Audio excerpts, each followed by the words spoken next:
মতিউর রহমান রেন্টু একটা বই লিখেছিলেন আমার ফাঁসি চাই এই নামে। এই নামটা উনি দিছিলেন এই জন্যে যে উনি একজন মুক্তিযোদ্ধা, আওয়ামী লীগের একজন একনিষ্ঠ কর্মী, হাসিনার একজন গুণমুগ্ধ ছিলেন। সেই রেন্টু ভাই যখন হাসিনার ঘনিষ্ঠ হইয়া তার পৈশাচিক রূপ দেখলেন, তিনি তার পুরা পলিটিক্যাল জার্নির জন্য নিজেরই দায়ী করলেন। তিনি ভাবলেন, আমি কেন এই ভুল করলাম, এই দায় আমার, তাই আমি আমারই ধ্বংস চাই, আমারই ফাঁসি চাই। আমি ঠিক এইভাবেই, আমি নিজে চিকিৎসক, ডাক্তার, ভালোবেসেই চিকিৎসা শাস্ত্র পড়ছি, আর এই চিকিৎসা ব্যবস্থায় যে অন্ধকার দিক দেখছি, যার মধ্যে কাজ করছি, তার ফলে আমার নিজের ফাঁসি নিজে চাওয়া ছাড়া মনে হয় মুক্তি নাই।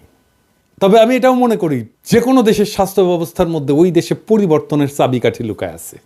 আমি এই স্বাস্থ্য ব্যবস্থার সংকট নিয়ে কথা বলতেছি। এই সংকট কাটানোর জন্য এক বিপুল কাজ আমাদের করতে হবে। বাংলাদেশের স্বাস্থ্য ব্যবস্থার সংকট এবং সেটা থেকে উত্তরণের পথ নিয়ে সংস্কারের লক্ষ্যে একটা কমিটি হয়েছে, তারা কাজ করতেছেন।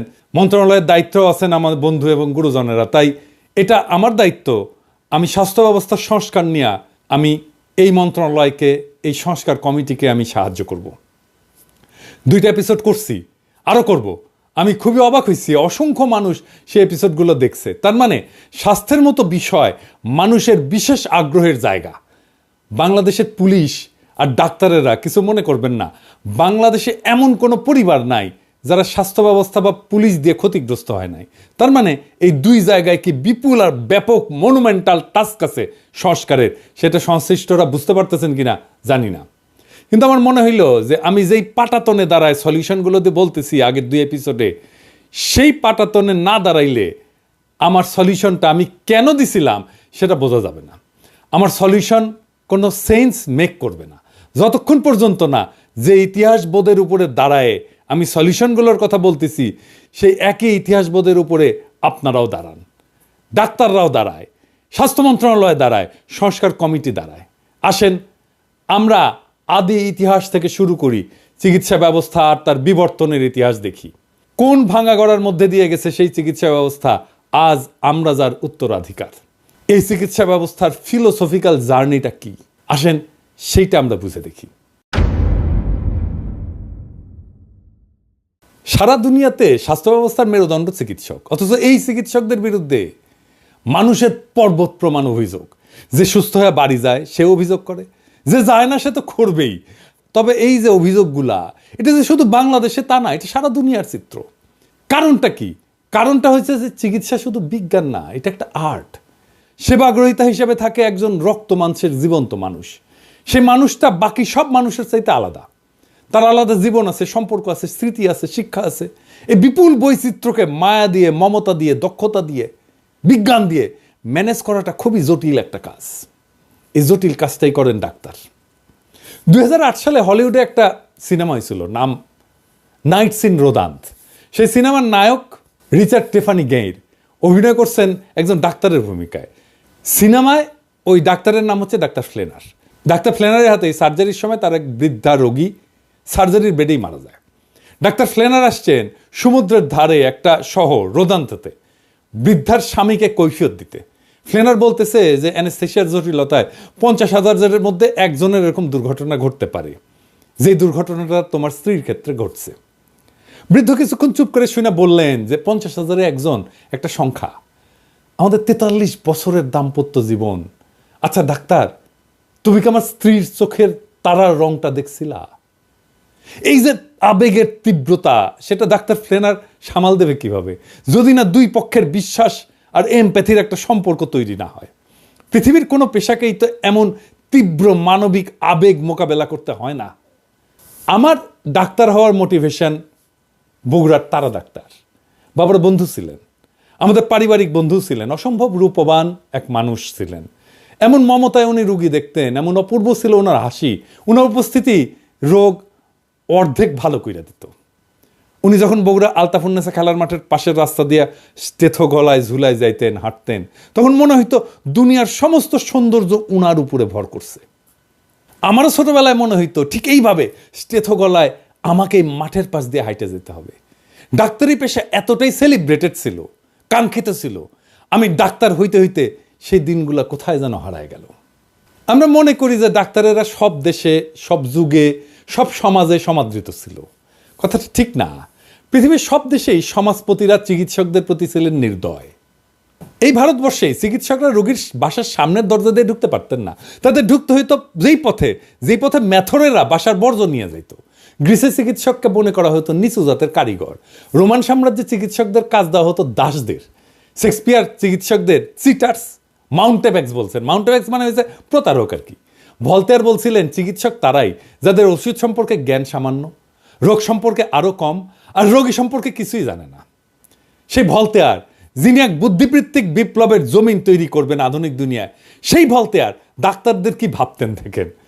1301 সালে বাংলা সাহিত্যপত্র চিকিৎসা সম্পর্কে লিখতেছে, এখন দেখিতে পাওয়া যায় যে কোনো লোক জমিদারি সেরাস্তায় কার্য করিতেন অথবা পণ্ডিতি করিয়া আসিতেছেন, মধ্যে খেয়াল হইল নিদান শাস্ত্র পড়ি।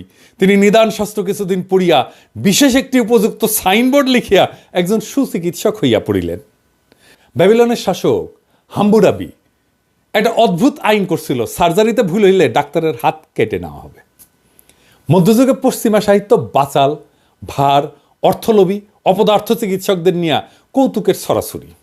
কোকাচ্চিওর ডেকামেরন বা চসারের ক্যান্টাবেরি টেলস, এইগুলোতে ডাক্তার একটা অত্যন্ত গুরুত্বপূর্ণ চরিত্র। 14 শতাব্দীর কবি পেত্রাক পোপ ষষ্ঠ ক্লিমেন্টের অসুস্থতার কথা যাই না, ওনাকে দেখতে গেছেন, তো গিয়া দেখেন যে পোপের বিছানার পাশে ডাক্তার। তিনি ফিরে গিয়া পোপকে চিঠি লিখলেন যে আপনার রোগশয্যার পাশে ডাক্তারের উপস্থিতি আমাকে শঙ্কিত করেছে। প্লিনির সাবধানবাণী স্মরণ করুন, ডাক্তাররা সারাতে নয় মেরে ফেলতেই পটু। ফরাসি নাট্যকার মলিয়ের তার ব্যঙ্গ নাটকের মূল উপজীব্যই ছিল ডাক্তারদের নিয়ে ঠাট্টা তামাশা। Imaginary invalid, the flying doctor, Don Juan, doctor Cupid, doctor in spite of himself, এই 5টা নাটকে ডাক্তারদের পেশা নিয়ে এত ব্যঙ্গ করা হয়েছে যে ডাক্তাররা দেখলে লজ্জাই পাবেন।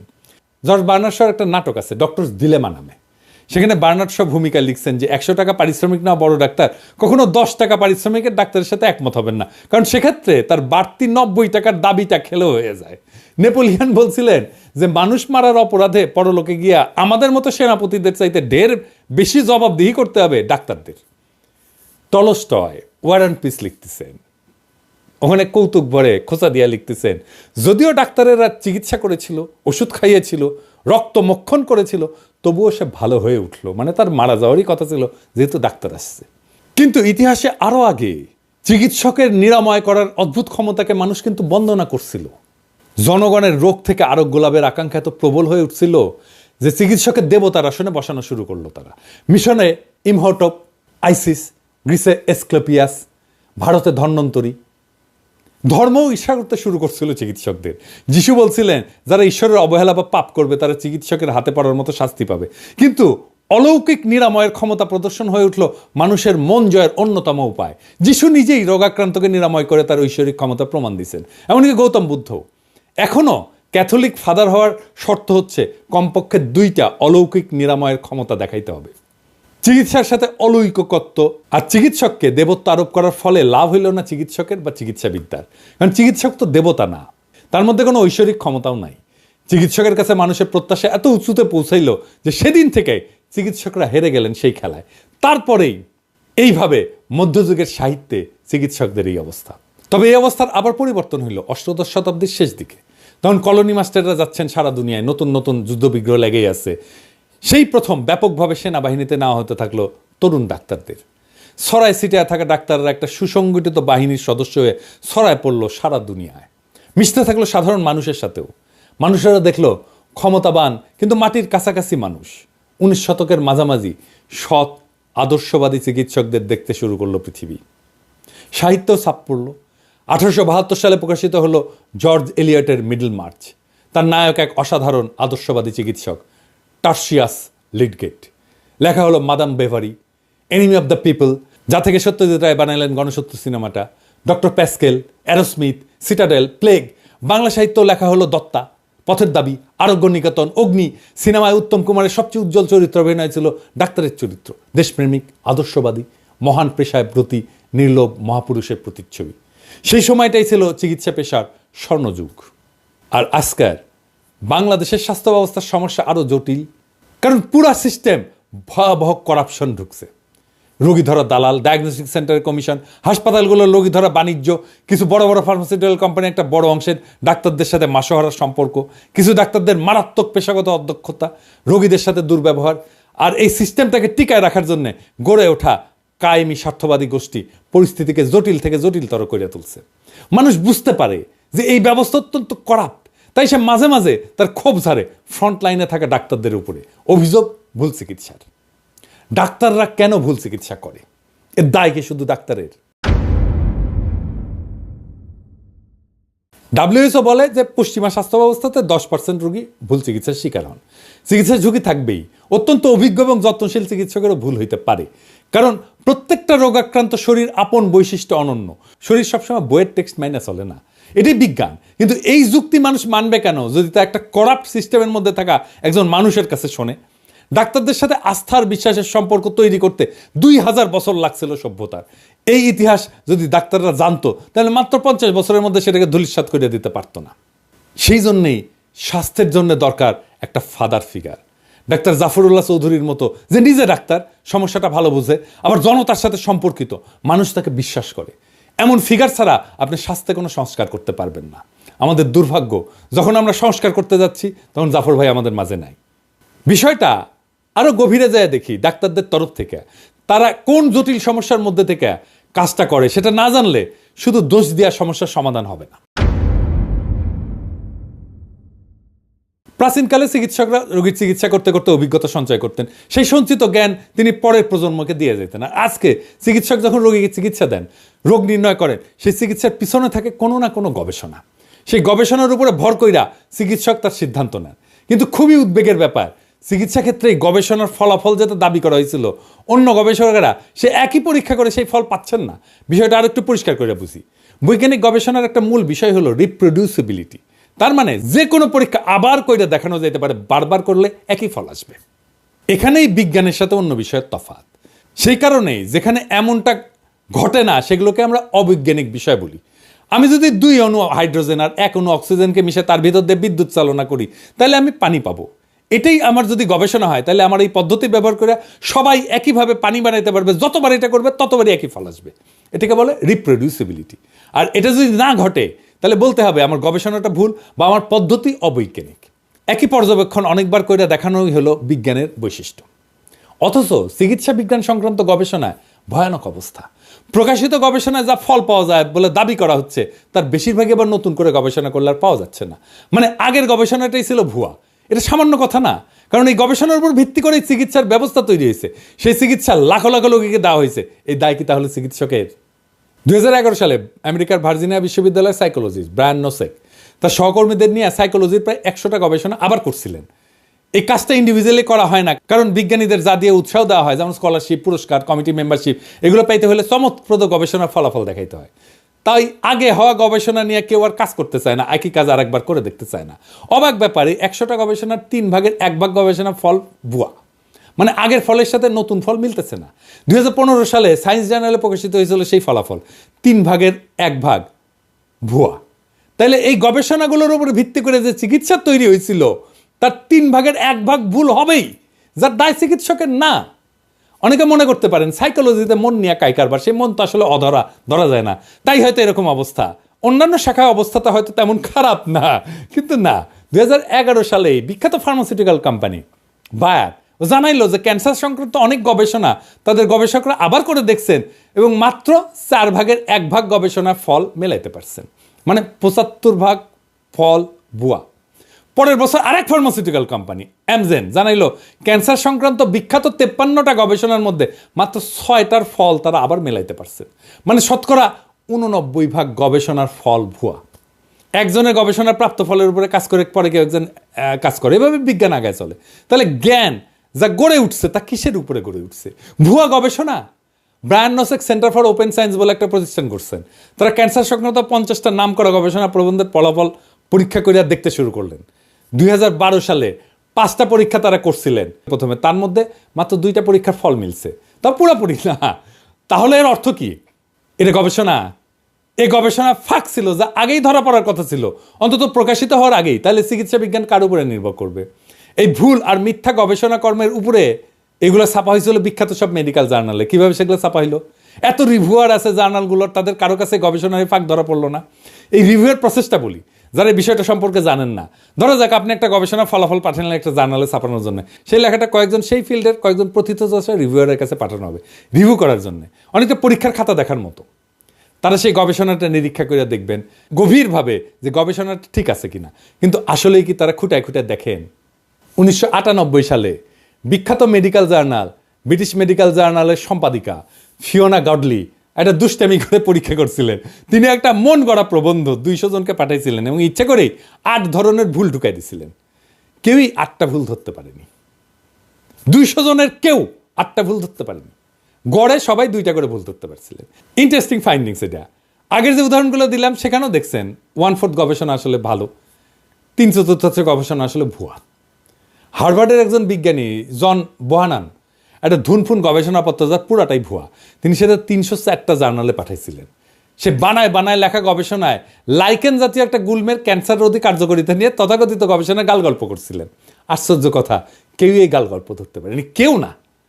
অর্ধেকের বেশি জার্নাল লেখাটা উৎসাহ নিয়ে ছাপতে চাইছিল। কাণ্ড দেখেন। এই যে ভুলগুলো হচ্ছে, তার সবই যে ইচ্ছা করে করা হচ্ছে তা না। কেন এই ভুলগুলো হয় আমি সেই গভীর আলোচনায় আর গেলাম না, আপনাদের বিরক্তির উৎপাদন হবে। তবে আমাদের দৈনন্দিন জীবন থেকে একটু উদাহরণ দিয়ে দেওয়ার চেষ্টা করি কিভাবে ভুলগুলো হয়। যখন আমরা কোনো বিশেষ মতবাদকে মনে প্রাণে বিশ্বাস করি, তখন চারপাশের পৃথিবীর খবরাখবরের মধ্যে সেই মতবাদের সমর্থন খুঁজি। এটার ইংরেজিতে বলে কনফার্মেশন বায়াস। যদি আমাদের সামনে রাখা সেই তথ্যের মধ্যে আমরা মতবাদের সমর্থন খুঁজে না পাই, তখন খবরটাকে গাঁজাঘুরিয়ে বলে মনে করি। বিজ্ঞানের জগতে এমনটা ঘটে। আমার হাইপোথিসিসের সাথে যদি তথ্য মিলে যায়, সেটা ভুল হইলেও আমরা অনেক সময় গ্রহণ করে ফেলি। ব্রিটিশ মেডিকেল জার্নাল বলছে যে প্রকাশিত গবেষণার মাত্র 5% পাতে দেওয়ার মতো গবেষণা। প্রত্যেক মিনিটে প্রায় 2টা মেডিকেল গবেষণা প্রকাশিত হচ্ছে, আর যারা প্রকাশ করতেছে তারা বিলিয়ন ডলার কোম্পানি। এলসেভিয়ার, পৃথিবীর সবচেয়ে নামী মেডিকেল প্রকাশনা কোম্পানির বছরের সেলস 3 বিলিয়ন পাউন্ড আর প্রফিট প্রায় 1 বিলিয়ন পাউন্ড। এমনকি এরা ফার্মাসিউটিক্যাল কোম্পানির কাছ থেকে টাকা নিয়ে ট্রেস ছাপায়। আর 99% ডাক্তারেরা আসলে পড়ে না, আর বাকি 1% ডাক্তারেরা পড়তে পারে না গবেষণা কর্ম। তাই তাদের ইনফরমেশনের সোর্স হয়ে ওঠে ফার্মাসিউটিক্যাল কোম্পানি। আমার কথা না, গবেষণার কথা। এই যে গ্যাবে অ্যান্ড লি মে তাদের গবেষণার ফাইন্ডিংস এভাবে লিখছেন যে clinicians rarely accessed, appraised and used explicit evidence directly from research or other formal sources. তার মানে হইতেছে চিকিৎসকেরা কদাচিৎ গবেষণা বা ফর্মাল সোর্স থেকে এভিডেন্স কালেক্ট করে। এর ফলে যারা মার্কেটিং আর প্রমোশনে বিলিয়ন ডলার খরচ করে, তাদের প্রভাবে ডাক্তাররা এমন সব ওষুধ লেখে যা ক্ষতিকর বলে চিহ্নিত হয়েছে। এর মধ্যে 1998 সালে আমেরিকার 5টা ওষুধকে প্রত্যাহার করা হয়েছিল, যেগুলো রোগীর কোনো উপকার তো করেই না, ক্ষতি করছিল। তার মধ্যে ছিল অ্যালার্জির ওষুধ, মেদ কমানোর ওষুধ, কোনো প্রাণঘাতী রোগ চিকিৎসার ওষুধ কিন্তু না। কিন্তু এটা যেই সময় বাজারে ছিল, আমেরিকার মানুষের 10% এই ওষুধগুলো কোনো না কোনো সময় খাইছে। এই ওষুধের অ্যাপ্রুভালের সময় যে ডেটা দেওয়া হয়েছিল সেগুলো ছিল ভুয়া। এ দায় তাহলে কার? এমন মিথ্যা আর গাঁজাখুরি জিনিস গবেষণা বলে প্রকাশিত হয়েছিল নামকরা জার্নালে। 2001 সালে 40টা গবেষণা কর্মকে প্রত্যাহার করা হয়েছিল। 10 বছর পরে এই সংখ্যা বেড়ে দাঁড়িয়েছিল 400-র বেশি। অর্থাৎ মোট গবেষণার সংখ্যা বাড়ছিল মাত্র 1.5 গুণ। মেডিকেল জার্নালে প্রকাশিত উঁচু মানের গবেষণার প্রায় 15%ই আদতে যাচ্ছেতাই টাইপের গবেষণা। আমেরিকা সরকারের অফিস অফ রিসার্চ ইন্টিগ্রিটি 2008 সালে নেচার পত্রিকায় একটা রিপোর্ট প্রকাশ করে। তারা 2000 বিজ্ঞানীর গবেষণাকে 3 বছর ধরে নিবিড় পর্যবেক্ষণ করে দেখে, এর মধ্যে 200টা গবেষণায় জোচ্চুরি আছে। প্রেডেটরি জার্নাল বলে মেডিকেল সায়েন্সে এক ধরনের জোচ্চুরি জার্নাল হয়েছে, যেখানে আপনি মোটামুটি যা খুশি তাই ছাপতে পারবেন। শুধু কিছু নগদ নারায়ণ ধরাই দিতে হবে আর কি। সহকারী অধ্যাপক থেকে সহযোগী অধ্যাপক, আবার সহযোগী অধ্যাপক থেকে অধ্যাপক হওয়ার জন্য, মানে প্রমোশনের জন্য প্রকাশিত গবেষণা লাগে। বাংলাদেশে একসময় এক বিখ্যাত প্রফেসর দৈনিক পত্রিকায় প্রকাশিত স্বাস্থ্য বিষয়ক একটা নিবন্ধ জমা দিয়া অধ্যাপকের পদ বাগাই নিয়েছিলেন। আমি হিসাব দিতে পারবো না প্রেডেটরি জার্নালে লেখা দিয়া কত অধ্যাপকের পদ বাংলাদেশের ডাক্তাররা বাগাই নিয়েছেন। তবে কেউ কেউ যে বাগাইছেন সে অনুমান অবশ্যই করা যায়, কারণ এই প্রেডেটরি জার্নালে আমার বন্ধু দেশের ডাক্তারদের লেখাই 50%-এর বেশি। ফার্মাসিউটিক্যালস কোম্পানি যদি চিকিৎসকের ক্লিনিক্যাল জাজমেন্টকে প্রতিস্থাপন করে, তাহলে রোগী কি চিকিৎসা পাবে? গবেষণার নামে ট্র্যাশ যদি ভরতে থাকে মাথায়, কোনটা গবেষণা আর কোনটা ট্র্যাশ এটা বোঝার দক্ষতা যদি না থাকে, তাহলে রোগী চিকিৎসা পাবে? রোগী যে শুধু চিকিৎসা পায় না, এটা সে তার কমন সেন্স দিয়ে বোঝে। তাই তার ক্ষোভ মাঝে মাঝে ছাই চাপা আগুনের মতো উদ্গিরিত হয়, সে স্বাস্থ্যকর্মীর উপরে ঝাঁপায় পড়ে। ডাক্তাররা সারা দুনিয়াতে কর্মক্ষেত্রে হিংসার শিকার হন। এই হিংসার বিস্তার এতই বিশাল যে 2002 সালে WHO-কে world report on violence and health প্রকাশ করতে হয়েছিল। WHO-র মতে 38% চিকিৎসক এবং স্বাস্থ্যকর্মী সারা জীবনে অন্তত একবার ভায়োলেন্সের শিকার হন। বিশাল ঘটনা, দুনিয়াতে কোনো পেশার ক্ষেত্রে এটা ঘটে না। আমি আলোচনায় গভীরে যাওয়ার আগে আপনাদের একটা বিষয় স্মরণ করে দিতে চাই। খেয়াল করলে দেখবেন ভায়োলেন্সের শিকার চিকিৎসক এবং স্বাস্থ্যকর্মীদের প্রায় সবগুলাই সরকারি বা পাবলিক। 2021 সালে বাংলাদেশের চিকিৎসক নিগ্রহের যে ঘটনাগুলো ঘটছে তা নিয়ে একটা গবেষণা প্রকাশিত হয়েছে। তাতে দেখা যাচ্ছে যে সমস্ত স্বাস্থ্যকর্মী কর্মক্ষেত্রে ভায়োলেন্সের শিকার হয়েছে তার 91% সরকারি ডাক্তার বা স্বাস্থ্যকর্মী। আউটডোর সার্ভিসের 80% আর ইনডোর সার্ভিসের 60% দেয় প্রাইভেট সেক্টর। অথচ কি অবাক বিষয়, পাবলিক সেক্টরের চিকিৎসক সংখ্যায় কম সার্ভিস দেওয়া বেশি পরিমাণে ভায়োলেন্সের শিকার হচ্ছে। আমি যেদিন এই ভিডিও রেকর্ড করি সেদিনই চিকিৎসা বিজ্ঞানের গবেষণা সংক্রান্ত ডেটাবেজ মেডলাইনে ভায়োলেন্সে কিওয়ার্ড দিয়ে সার্চ দিলাম, দেখেন কি বিপুল পরিমাণে ভায়োলেন্স সংক্রান্ত আলোচনা আর গবেষণা মেডিকেল মহলে বাড়ছে। এই গ্রাফে অবশ্য এটাও দেখতে পারবেন যে চিকিৎসা বিজ্ঞান ভায়োলেন্স সংক্রান্ত আলোচনা শুরুই হয়েছে 80-র দশক থেকে। এখন প্রশ্ন হচ্ছে এই ভায়োলেন্স কিভাবে থামানো যাবে? তাহলে আমাদের দেখতে হবে ভায়োলেন্সের উৎস কি। বাংলাদেশের জিডিপির অনুপাতে হেলথ বাজেট 2012 সালের পর থেকে ক্রমাগত কমছে। এখন মোটামুটি জিডিপির 2%, দক্ষিণ এশিয়া এটা প্রায় 5.5%। প্রাইভেট সেক্টরের চিকিৎসা ব্যয় মেটাতে বছরে 4% মানুষ দারিদ্র সীমার নিচে চলে যাচ্ছে। বাংলাদেশে এক বছরে দরিদ্র কমে 1-2%। শুধু চিকিৎসার ব্যয় মেটাতে গিয়ে দারিদ্র সীমার নিচে চলে যায় প্রত্যেক বছর 4% মানুষ। বাদরের তৈলাক্ত বাস ব্যয় ওঠার উপমার সাথে এটার কিন্তু মিল আছে। এর আবার গালভরা একটা নাম আছে, মেডিকেল পভার্টি ট্র্যাপ বা দারিদ্র ফাঁদ। হার্ভার্ড মেডিকেল স্কুলের সোশ্যাল মেডিসিনের শিক্ষক পল ফার্মার এটাকে বলছেন স্ট্রাকচারাল ভায়োলেন্স। এর অর্থ হচ্ছে জাত, ধর্ম, লিঙ্গ, বর্ণ বৈষম্য, রাজনৈতিক হিংসা, যুদ্ধ, সামাজিক অর্থনৈতিক অসাম্য এসব কিছুই নির্ধারণ করে কে অসুস্থ হয়ে পড়বে এবং মেডিকেল সার্ভিস নিতে পারবে। তার মানে আপনি একজন স্বাস্থ্যকর্মী হয়ে এই বাজেটে কাজ করে নিজেই স্ট্রাকচারাল ভায়োলেন্সের অংশ হচ্ছেন। রোগীরা স্ট্রাকচারাল ভায়োলেন্সের শিকার হয় প্রথমে। ডাক্তার না জেনে না বুঝে স্ট্রাকচারাল ভায়োলেন্সের অংশ হয়ে যান। রোগীর স্বজনেরা সেই স্ট্রাকচারাল ভায়োলেন্সের ফিজিক্যাল এমবডিমেন্ট হিসেবে দেখে একজন ডাক্তারকে, তাই পাল্টা আক্রমণের লক্ষ্য হয় সে। আপনি স্বাস্থ্যকে প্রায়োরিটি না দিলে স্ট্রাকচারাল ভায়োলেন্স কমবে না। আপনি দেখবেন এই জুলাই আগস্ট বিপ্লব যোদ্ধাদের সুচিকিৎসার ব্যবস্থা করতে পারলো না স্বাস্থ্য মন্ত্রণালয়। ওই যে প্রায়োরিটি মনেই করলো না যে কাজটা জরুরি। যে মন্ত্রণালয় 20-25 হাজার আহত ছাত্র জনতাকে সার্ভিস দিয়ে তৃপ্ত করতে পারে না, সে 18 কোটি জনতাকে কিভাবে তৃপ্ত করবে? এটাই তো ছিল স্বাস্থ্য মন্ত্রণালয়ের জন্য অ্যাসিড টেস্ট। স্বাস্থ্য যে জাতীয় উন্নয়নের জন্য, অর্থনৈতিক উন্নয়নের জন্য একটা পূর্ব শর্ত, এটা না বুঝে আমাদের নীতি নির্ধারকেরা না আমাদের হেলথের লিডাররা বুঝাইতে পারে নীতি নির্ধারকদের। এ বিষয়টা বুঝে দেখি। 2010 সালে একটা ইন্টারেস্টিং প্রবন্ধ প্রকাশিত হয়েছিল, nuclear weapons and neglected diseases the 10,000 to 1 gap শিরোনামে। এই প্রবন্ধে বলা হয়েছে 11টা পারমাণবিক শক্তিধর দেশ $10 ট্রিলিয়ন বেশি ব্যয় করছে অস্ত্র তৈরি এবং মেনটেন্যান্সে। আর সারা পৃথিবীতে 80 কোটি মানুষ কৃমিতে আক্রান্ত যে হয় তার বেশিরভাগই নিম্ন বা মধ্য আয়ের পারমাণবিক শক্তিধর দেশ। যেমন ইন্ডিয়াতে 14 কোটি, চীনে 8.5 কোটি।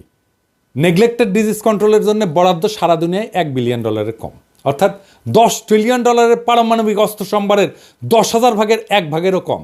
2010 সালে ল্যান্ডসেটের 2 জানুয়ারি আরেকটা প্রবন্ধ প্রকাশিত হয়েছিল, neglected topical disease beyond the tipping point শিরোনামে। ওখানে প্রবন্ধকার বলছে যে ওভারসিজ ডেভেলপমেন্ট ফান্ডের মাত্র 0.6% বরাদ্দ আছে নেগলেক্টেড টপিক্যাল ডিজিজের জন্য।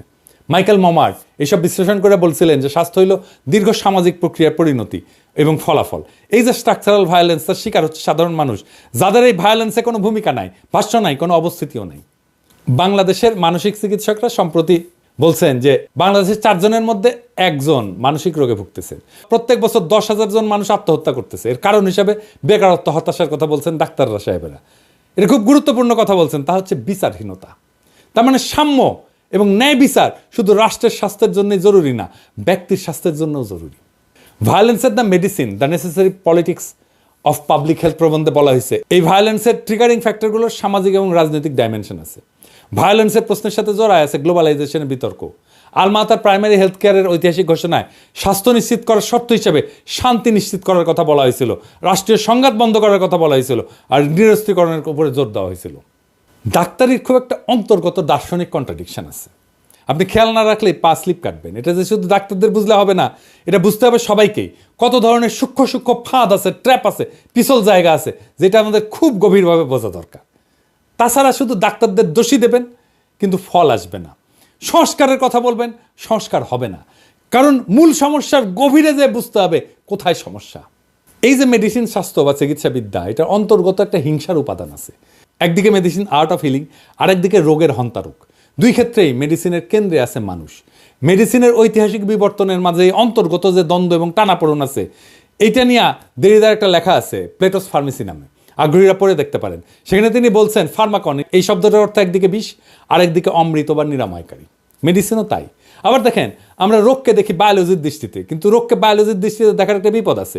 যেমন হার্ট অ্যাটাক হইলে হার্টের রক্ত চলাচলের কার্ডিয়াক এনজাইমের মার্কার এগুলো দেখতে হয়, না দেখে উপায় নাই। কিন্তু রোগী তো একটা রোগাক্রান্ত দেহ না, একটা জীবন্ত মানুষ। ডাক্তার তো একটা বায়োলজিক্যাল এন্টিটিকে চিকিৎসা করতেছে না, একটা বায়োসোশ্যাল এন্টিটিকে চিকিৎসা করে। বায়োসোশ্যাল থেকে বায়োলজিকে যখন আলাদা করা হয় তখন হয় এন্টিটি রিডাকশন। এইভাবে রিডাকশনিজমের উপরে দাঁড়ায় আছে আমাদের চিকিৎসাবিদ্যা। তাই সোশ্যাল এন্টিটি যখন সামনে এসে দাঁড়ায় তখন সেটাকে পৃথিবীর কোনো দেশের ডাক্তাররাই আর মোকাবেলা করতে পারে না। আবার আরেকদিকে দেখেন, আমরা যখন অসুস্থ হয়ে ডাক্তারের কাছে যাই বা হাসপাতালে যাই, সেখানে দেখা হয় আমাদের ক্লিনিক্যাল হেলথ, মানে সেখানে ব্যক্তির শরীরটা দেখা হয়। আবার ধরেন এই কোভিড মহামারীর সময় আমরা তখন পাবলিক হেলথের দৃষ্টিকোণ থেকে দেখি, যেখানে কমিউনিটি গুরুত্বপূর্ণ, সেই সামাজিক অবস্থা গুরুত্বপূর্ণ যা পরিবেষ্টিত হয়ে মানুষ থাকে। যদি দুই ক্ষেত্রেই ডিসোশ্যালাইজেশন সমানভাবে কার্যকর থাকে, তাহলে দুই ক্ষেত্রে যেটা হয় সেটা হচ্ছে ডিহিউম্যানাইজেশন। এরিক ক্যাসেলের একটা বেশ পুরনো লেখা আছে, শিরোনাম হচ্ছে দ্য রিলিফ অফ সাফারিং। সেখানে তিনি বলছেন, রোগাক্রান্ত হইলে মানুষের মানব সত্তার অনেক কিছুকেই তছনছ করে দেয়, ব্যক্তির সমগ্রতাকে ভেঙে চড়ে সাফারিংসের জন্ম দেয়। এই সাফারিংসের বোঝার ক্ষমতা আধুনিক মেডিসিনের নাই। আমাদের টেক্সট বইকে ঢেলে লিখতে হবে। পুরো টেক্সট বই আর শিক্ষাদানের পদ্ধতি না বদলাইলে চিকিৎসাবিদ্যার রোগীকে বায়োসোশ্যাল এন্টিটি হিসেবে দেখতে পারবে না। এইবার আসেন হাসপাতাল প্রসঙ্গে। আমরা ডাক্তাররা সবাই হ্যারিসন পড়ছি মেডিসিনের টেক্সট বই হিসেবে। সে খোদ হ্যারিসনে হাসপাতাল সম্পর্কে বলা আছে, হাসপাতাল হচ্ছে একটা ইন্টিমিডেটিং এনভায়রনমেন্ট, যেখানে রোগীর সেন্স অফ রিয়েলিটিকে অল্টার করে দেয়। এই সেন্স অফ রিয়েলিটি হচ্ছে রোগীর ব্যক্তিময়তা, মানুষ হিসেবে তার এন্টিটি। সেটা হারায় গেলে রোগী তার নিজস্ব জগৎকে হারায় ফেলে। সে হয়ে যায় একটা বেড বা কেবিন নাম্বার। হাসপাতালে এসে ব্যক্তিময়তা হারায়, নৈর্ব্যক্তিক হয়ে যায়। আমরা নিজেরা বলি না বেড নাম্বার 14 রোগী, বেড কেবিন নাম্বার 1001-এর রুগী, বা অমুক প্রফেসরের রুগী, বা হাইপোথাইরয়েডের রুগীটা, বা রুগীর সেই হারায় ফেলা জগৎ এবং হাসপাতালের নৈর্ব্যক্তিক কেস নাম্বার দেয়া সাজানো জগতের দুর্বল লিঙ্ক হচ্ছে একজন ডাক্তার এবং তার ব্যক্তিময়তা। অথচ একজন ডাক্তার যখন গড়ে উঠতে থাকে, সে তার ব্যক্তিময়তা হারায় ফেলতে থাকে, তার জগৎ সম্পর্কে রিয়ালিটি বদলাইতে থাকে। বাইরন গুডের একটা অ্যানথ্রোপোলজিক্যাল স্টাডি আছে এই নিয়ে, শিরোনাম medicine, rationality and experience on anthropological perspective. এই বইয়ে তিনি দেখাইছেন যে কিভাবে মেডিকেল স্কুলে শুধু নতুন শব্দই শেখানো হয় না, চিকিৎসা শিক্ষার্থীর এক নতুন জগৎকে নির্মাণ করা হয়। একজন শিক্ষার্থীর ভিজুয়াল মেটাফোর বদলায় যায়।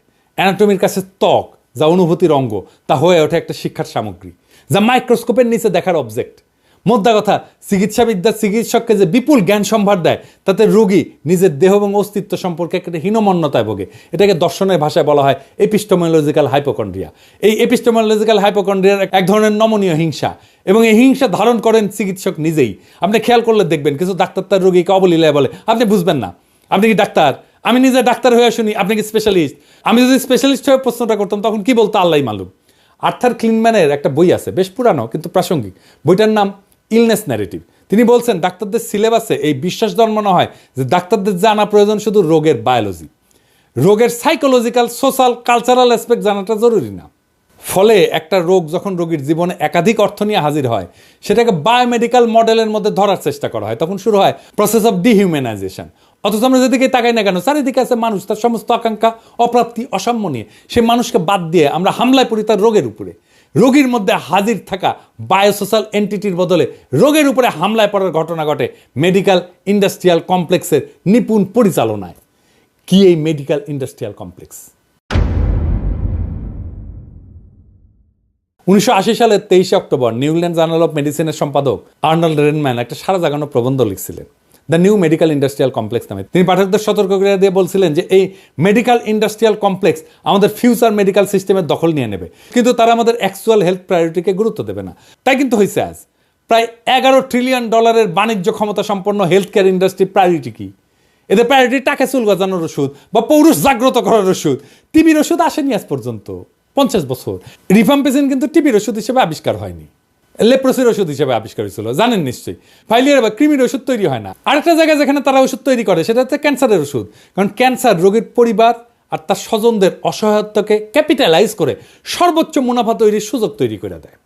আর চিকিৎসা সেবায় যে মেটাফর ব্যবহার করা হয় সেটাও চিকিৎসা ব্যবস্থাকে ডিহিউম্যানাইজ করে। মেটাফর সবসময় সামরিক। কোভিড মহামারীর সময় দেখছেন না ডাক্তাররা বলতে কোভিড যোদ্ধা। হ্যাঁ, প্রায় 150 বছর আগে যখন অ্যান্টিবায়োটিক প্রথম একটা রূপ আবিষ্কার হয়েছিল তার নাম দেওয়া হয়েছিল ম্যাজিক বুলেট। এমনকি হোমারের সময় চিকিৎসায় সামরিক মেটাফর ব্যবহার করা হয়েছে। 1914 সালে ব্রিটিশ মেডিকেল জার্নালে ক্যান্সারকে নৈরাজ্যবাদী এবং ক্যান্সার কোষগুলোকে বলশেবিক কোষ বলা হয়েছিল। মানে টার্গেট মেটাফরগুলোকে পলিটিক্যাল অপোনেন্টের নামে করা হইতেছে। এই যে যুদ্ধের মেটাফর ইউজ করলে রোগকে দেহ থেকে বিচ্ছিন্ন করে ফেলা যায়, ফলে রোগীর সাফারিংস কোনো বিবেচ্য বিষয় হয় না। বিবেচ্য বিষয় থেকে রোগীর দেহ থেকে আলাদা রোগটা। ফলে মেডিকেল ইন্ডাস্ট্রিয়াল কমপ্লেক্সের যোদ্ধারা সকল যুদ্ধাস্ত্র নিয়ে ঝাঁপায় পড়তে পারে। 2016 সালে আমেরিকান জার্নাল অফ বায়োএথিক্সের একটা পুরো সংখ্যা ছিল এই মেডিসিনের যুদ্ধের মেটাফর ব্যবহার নিয়ে। সেই সমস্ত রোগেই যুদ্ধের মেটাফর ইউজ করা হয় যেখানে মুনাফা গগনচুম্বী। আপনি কখনো দেখবেন না যে ডায়রিয়ার বিরুদ্ধে যুদ্ধ বা কৃমির বিরুদ্ধে যুদ্ধ, ডাক্তার সাহেবরা নিশ্চয়ই নিজেদেরকে ডায়রিয়া বা কৃমি যোদ্ধা পরিচয় দেবেন না, যদিও খুব আগ্রহ নিয়ে নিজেদেরকে ক্যান্সার যোদ্ধা বলে পরিচিত করতে চাইবেন। মেডিসিনের এই গ্লোবাল কালচারে ডাক্তারেরা সজ্ঞানে বা অজ্ঞানে বিশ্বাসী হয়ে ওঠে এবং বাহক হয়ে যায়। হিংসার এক নতুন চেহারা আমাদের সামনে ভাইসা ওঠে। এমনকি দেহকে জাতিরাষ্ট্রের সাথেও তুলনা করা হয়েছে। রমেলি মার্টিনের একটা ইমিউনোলজি বই আছে, নাম towards an anthropology of immunology, the body as nation state. যুদ্ধ খেলা জমার জন্য উত্তম মেটাফরি বটে, তাই না? ডাক্তারি পেশা তো কলঙ্ক কম কামায়নি। ইতিহাসের ডাক্তারেরা যারা জীবন নয় মৃত্যুর দূত হিসেবেও কাজ করছে, এসব তো পৃথিবীর মানুষের কালেকটিভ মেমোরি থেকে হারায় যায়নি। নাজি কনসেন্ট্রেশন ক্যাম্পে ডাক্তারেরা কাজ করত। সেই সব ডাক্তারেরা কিভাবে মৃত্যুর গবেষণা করত। সাবসিকুয়েন্ট নুরেমবার্গ ট্রায়ালে 23 জন অভিযুক্তের মধ্যে 20 জনই ছিল ডাক্তার। ভাবা যায়, নাজি হিসাবে বিচার হচ্ছে 23 জনের মধ্যে 20 জন ডাক্তার। মৃত্যুদূত সেই ডাক্তার জোসেফ মেঙ্গেলের কথা আমরা জানি। সে কনসেন্ট্রেশন ক্যাম্পে পেট্রোল থেকে শুরু করে হেন কেমিক্যাল নাই যা বন্দীদের শরীরে পুষ না করতো গবেষণার নামে। এই বদমাইশ গ্রেপ্তারেরা ব্রাজিলে স্বাভাবিকভাবে মৃত্যুবরণ করে। সেই দিনগুলো কি শেষ হয়েছে? না, হয়নি তো। 2004 সালে ল্যান্ডসেটে আবু গ্রাইব কারাগারে ডাক্তারদের সেই একই নাজি বদমাইশি নিয়ে একটা আর্টিকেল ছাপা হয়েছে, Abu Ghraib its legacy of military medicine নামে। আরও 2টা আর্টিকেল আছে নিউ ইংল্যান্ড জার্নাল অফ মেডিসিনে, উইদাউট কনসাস আর when doctors go to war. 2টাই 2005 সালে প্রকাশিত। আগ্রহীরা পড়তে পারেন, অনলাইনে আছে। এই দুঃস্বপ্ন কি শেষ হয়েছে? না, হয়নি। এমনকি হার্ভার্ডে এখন গবেষণা হচ্ছে কগনিটিভ নিউরোসায়েন্সে। কি জন্য জানেন? যারা আমেরিকান রাষ্ট্রের বিরুদ্ধে যুদ্ধ ঘোষণা করছে, অর্থাৎ হার্ডকোর টেরোরিস্ট, তারা দৈহিক আর মানসিক অত্যাচারে ঠিক কোন পর্যায়ে গিয়ে ভেঙা পড়তে পারে তার ব্রেন ম্যাপিং করা, মস্তিষ্কের ফিজিওলজিতে কি কি বায়োকেমিক্যাল পরিবর্তন ঘটে সেটা পরিমাপ করা। কি ভয়ানক অবস্থা! আবার দেখেন, দেহের উপরে রাষ্ট্রের নিয়ন্ত্রণের সবচেয়ে বর্বর রূপ হচ্ছে মৃত্যুদণ্ড। এই মৃত্যুদণ্ড দেওয়ার সময়, এমনকি এক্সিকিউশনের সময় ডাক্তার যুক্ত হচ্ছে। ইনজেকশন দিয়ে জলজ্জান্ত মানুষকে মৃত্যুদণ্ড দেওয়া হচ্ছে, তাকে ডাক্তার মারতেছে, ডাক্তার হয়ে উঠতেছে জল্লাদ। কোনো গ্লানি নাই। একজন ডাক্তার তো এই কাজ করতেই পারে না, এটা মেডিকেল এথিক্সের বাইরে। সে ডাক্তার হিসেবে তার শপথ ভঙ্গ করতেছে, কারণ সে তো জীবন বাঁচায়, সে জীবন নেয় না। 70-80 দশকে ডাক্তারেরা বাংলাদেশেও বন্ধাত্মকরণ কর্মসূচি বাস্তবায়ন করছে। কেউ জিজ্ঞেস করে নাই এটা ঠিক না, কেউ বলে নাই, কোনো ডাক্তার বলে নাই এটা ঠিক না। তৃতীয় বিশ্বের কোটি কোটি সক্ষম পুরুষ নারীকে বন্ধ করে দিছে ডাক্তাররা নিজের হাতে। জ্ঞানের কি ধ্বংসাত্মক ব্যবহার! চিকিৎসাবিদ্যার এই যে অন্তর্গত কন্ট্রাডিকশন, এটাই এই পেশার মানবিক সম্ভাবনাকে স্ফুরিত হইতে দেয় নাই।